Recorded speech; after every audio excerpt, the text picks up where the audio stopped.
Сәлем достар, қалдарыңыз қалай? Сіздермен бірге мен Гаухар. Бүгін мен өзімнің отбасыма картоптан осындай орама жасап бердім. Жасалу жолы өте оңай, тойымды астардың бірі болып табылады. Ең алдымен картопымызды дөңгелетіп, осылай жұқа қылып кесіп алдым. Одан соң сырымызды ыдысымызға себелеп сеуіп шығасыздар. Осының үстіне кесілген картопымызды бірін үстіне бірін қойып жақындата орналастырып аламыз. Татымына қарай тұзын себесіздер. Оның үстіне тағы да сырды сеуіп, қызып тұрған пешімізге, духовкаге 15 минутта пісіріп алатын боламыз.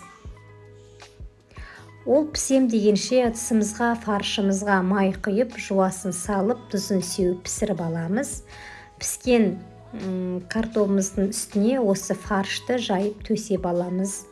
Осылайша ақырындап қағаздың көмегімен орап аласыздар. Әрине басында ыстықтау болады. Ақырындап осылай қағаздың көмегімен орап шығасыздар. Жасалу жолы өте оңай, жасап көріңіздер. Дәмі өте тойымды, керемет болып шықты. Отбасыңызға ұнайтынына сөзсіз сенімдімін. Сондықтан жасаңыздар. Каналыма тіркелуді ұмытпай, лайк қалдырып, пікірлеріңізбен бөлісіңіздер.